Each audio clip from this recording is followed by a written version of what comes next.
If you've ever felt your audience slowly slipping away, it's probably because you made this mistake within the first 10 minutes of your presentation. And here's the worst part. Once you lose them early, you most likely will never ever get them back. My name's Andy Henriquez. I'm a business storytelling coach. And in this video, I'm going to share with you how you can use one very special story so that you can hook your audience within the first 10 minutes and make sure that they're with you throughout the entire presentation. And that story is what we refer to as a value proposition story. So let's first get into why we tend to lose our audience during a presentation. The reason why we lose our audience is because we get right into delivering our information without first making sure that the audience is actually bought into the topic that you're going to deliver. So if you've ever sat in a presentation and the speaker just got right into their information, and here you are sitting down in your seat,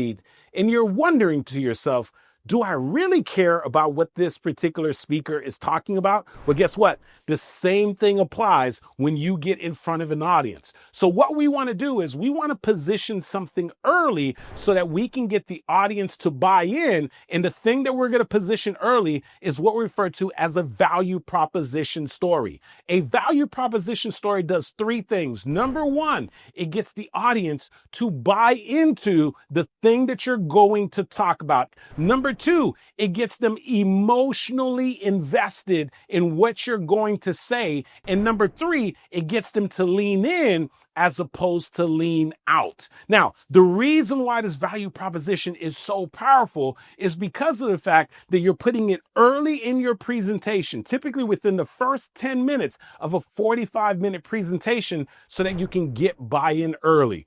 Probably the best way for you to visualize this, my daughter has what she calls magnetic tiles. For those of you that are old school, we used to do something with dominoes a little similar. But here's what we do. We line up her magnetic tiles all throughout the living room floor, one after another. We make sure that they're all perfectly standing. And then once all the magnetic tiles are perfectly standing and we got the zigzag and we got a cool design, here's what we do. We knock over the first tile, and then once that first tile knocks over, all of the other tiles get knocked down. Well, these tiles represent the wall between you and the audience. And the value proposition story, it is the first tile. And once you knock down that first tile, all of the walls between you and the audience, they go tumbling down. And now you've hooked the audience and they're with you for the rest of the presentation. So oftentimes when I'm getting the opportunity to speak in front of an audience, guess what topic I'm typically talking about? Storytelling. To buy into my presentation within the first 10 minutes, I will share a value proposition story. Once again, the value proposition story gets them to buy into my topic, get them emotionally invested, and number three, it gets them to lean in as opposed to lean out. So one of the stories that I often share is a story that is simply designed to get my audience to buy into the topic. So one of the stories that I share is my story about the first time that I discovered the power of storytelling. So when I was 16 years old, I was begging my mom to buy me a car. And then one day I got home from school and I got a big surprise from my mom. She actually got a $5,000 loan from the bank. And that weekend we went out and we came home with a black Ford Bronco 2 Eddie Bauer edition.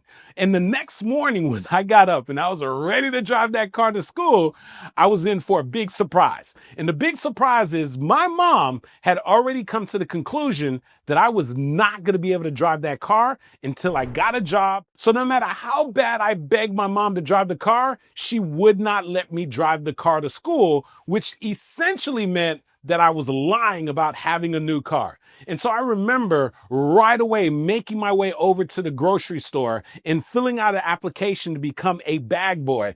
And every single week that I went in to check in with the store manager, his name was Mr. Olsen, you know what he'd say to me? Come back in a couple of days. Come back in a couple of days.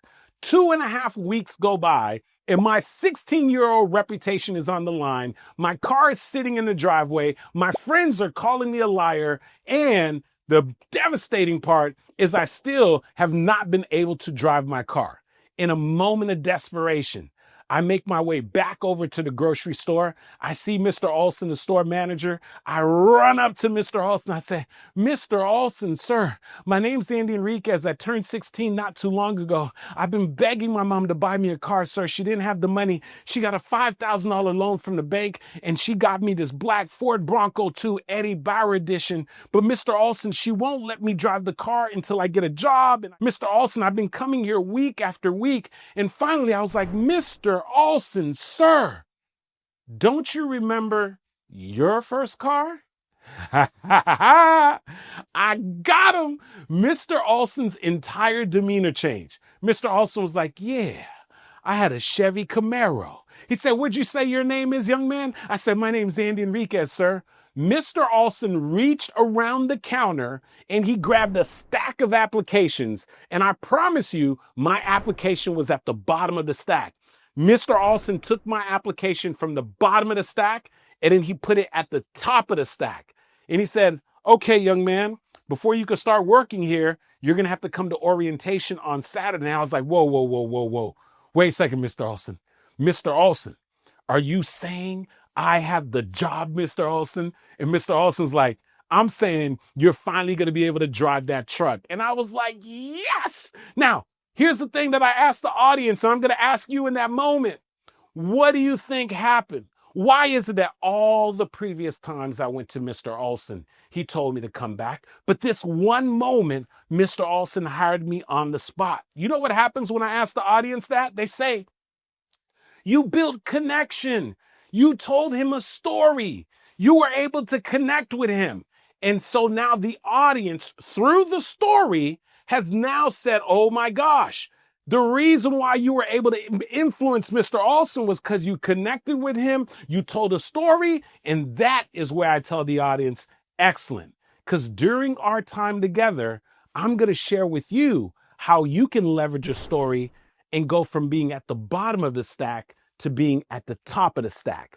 I'm going to share with you how you can leverage stories to go from hearing a no to hearing a yes. I'm going to share with you how you can tell a story so that you can be able to pass influence to the people that you are looking to influence. Now, did you see the magic there? What happened was I shared a value proposition story early in my presentation so that the audience could buy into the topic. So what does a value proposition do? Number one, gets them to buy into the topic. Now, the whole audience is ready to buy into the topic that stories can allow you to influence. Number two, it gets them emotionally invested. They're like, man, we saw what happened inside of Mr. Olsen. And now they're like, wow, they're thinking about their first car. They're thinking about, man, I could influence somebody. And then the other thing is they're leaning in. Now they're ready for everything else they have to share. So just imagine this. Imagine the next time that you are getting ready to deliver a presentation, instead of you jumping right into the information, which is what most people are doing, what if you shared a value proposition story and got people to buy into your topic? The value proposition allows you to be able to hook them early and keep them with you the entire presentation. Listen, if you got value from this video, then you definitely want to check out my video above, which is going to show you how to be able to use stories to land powerful and compelling points all throughout your presentation. And if you've also been getting great value from this channel, here, I'd love for you to do me a favor. Make sure you subscribe, hit the notification button, and I'll see you in the next video.